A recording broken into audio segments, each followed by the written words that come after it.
ہم سب سرے تسلیم خم کرتے ہیں، غلاموں میں سے ایک بولا۔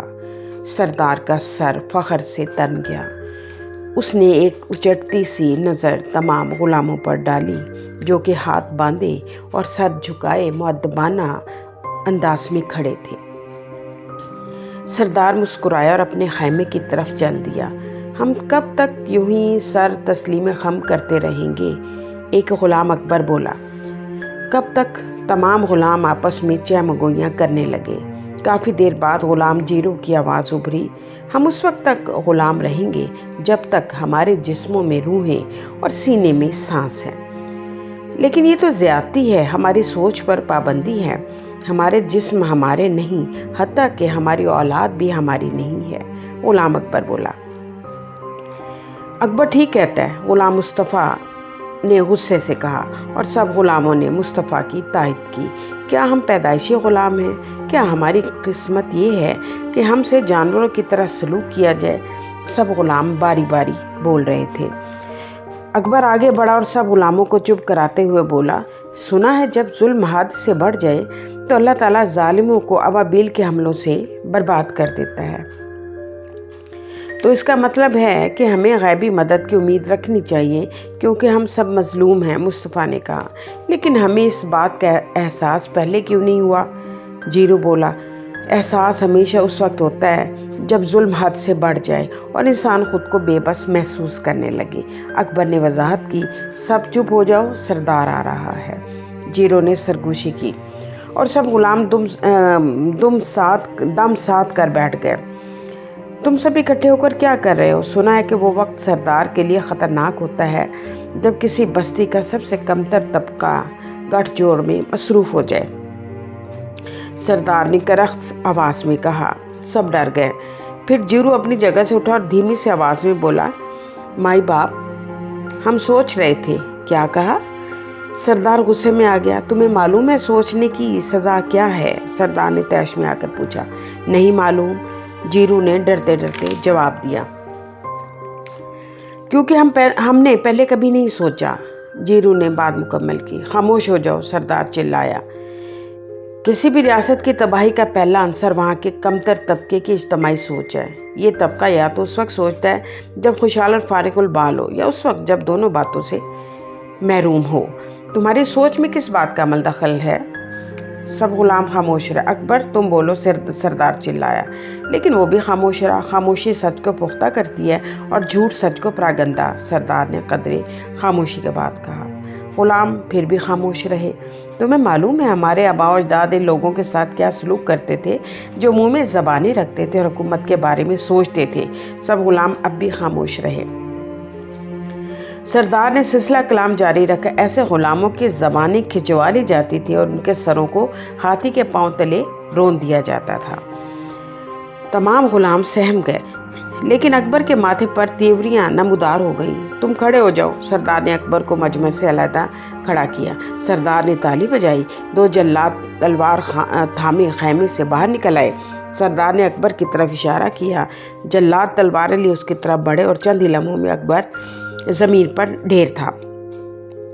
بغاوت سے پہلے باغیوں کے سرغنہ کو قتل کرنا چاہیے، سردار نے طنزاً مسکرا کر کہا۔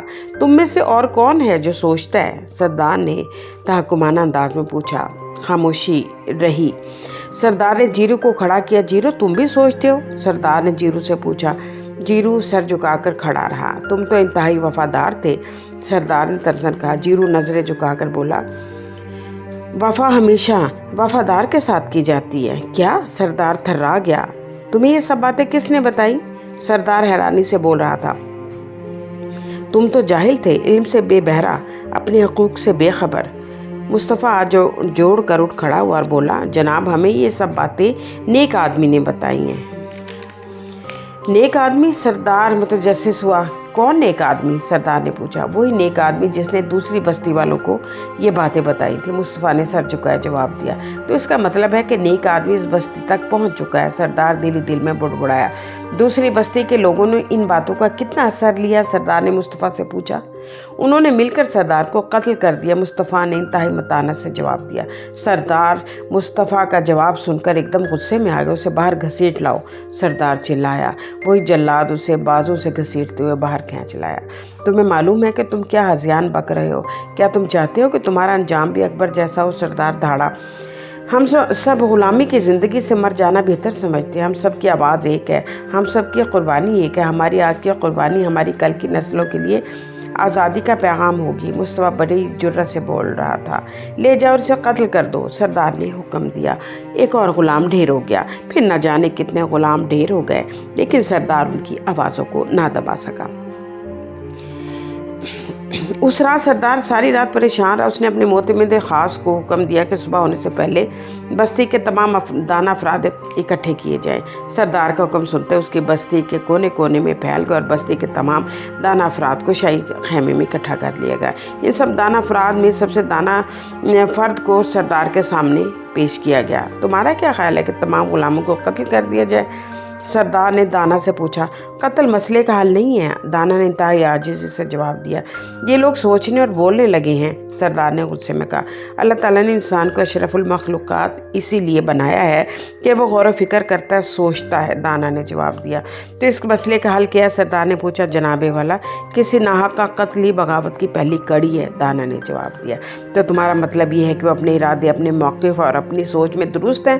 سردار نے حیرت سے کہا۔ میں یہ نہیں کہتا کہ ان کا موقف کیا ہے، مگر اتنا ضرور جانتا ہوں کہ اگر موقف سچا ہے تو سچ کو آنچ نہیں، اگر جھوٹا ہے تو ایسا موقف بڑی جلدی ختم ہو جاتا ہے، دانا نے جواب دیا۔ سردار غصے سے کامنے لگا۔ تم بھی باغیوں میں شامل ہو؟ سردار نے غصے سے تالی بجائی تو جلاد خیمے میں داخل ہوئے اور دانا کو گھسیٹتے ہوئے باہر لے گئے۔ اس کی فضا میں دل دوز چیخیں بلندی ہوئی اور پھر سب داناؤں کی چیخیں فضا میں بلند ہونے لگی۔ یہ کیا خبر لائے ہو؟ سردار نے باہر سے خیمے کے اندر آنے والے دو آدمیوں سے پوچھا۔ سردار جی، باہر حملہ ہو گیا ہے، دونوں آدمیوں میں سے ایک گھبراہٹ میں بولا۔ کیسا حملہ؟ سردار حیران ہوا۔ کسی پڑوسی ریاست نے حملہ کر دیا ہے، سردار نے پوچھا۔ نہیں جناب، چھوٹے چھوٹے عجیب قسم کے پرندوں نے حملہ کیا، وہ اپنی چونچ سے جس پر حملہ کرتے ہیں وہیں ڈھیر ہو جاتا ہے، وہ دو آدمی بولے۔ ایسا حملہ پہلے نہ کبھی دیکھا نہ سنا، سردار حیرت سے بولا۔ پھر وہ اٹھا اور خیمے سے باہر آ گیا۔ باہر بہت سے چھوٹے چھوٹے پرندے اتر رہے تھے۔ سردار خیمے کے کونے میں دبک کر بیٹھ گیا۔ بہت سے پرندے شاہی خیمے میں داخل ہو گئے تھے۔ نامعلوم کب تک یہ پرندے منڈلاتے رہے، پھر غول در غول واپس چلے گئے۔ سردار کافی دیر تک حیرت زدہ رہا۔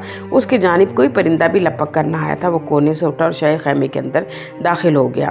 سب کے سب ڈھیر ہو گیا، اس نے سوچا، لیکن پرندوں نے اس پر حملہ کیوں نہیں کیا؟ وہ مسلسل سوچ رہا تھا۔ تاہم اس نے خدا کا شکر ادا کیا کہ وہ بچ گیا۔ پھر اسے باہر سے شور سنائی دیا۔ یہ شور کیسا ہے؟ وہ دل ہی دل میں بڑبڑایا۔ وہ جلدی سے خیمے سے باہر آ گیا۔ باہر تو عجیب ماجرا تھا۔ غلاموں کا ایک بہت بڑا گروہ تلواریں تھامے شاہی خیمے کی طرف بڑھ رہا تھا۔ اس کی بات سمجھ میں آ گئی تھی کہ پرندوں نے اس پر حملہ کیوں نہیں کیا تھا، اور دور سے آنے والے غلاموں کا گروہ انہی پرندوں کے مانند لگ رہا تھا جنہوں نے کچھ دیر قبل شاہی خیمے پر حملہ کیا تھا۔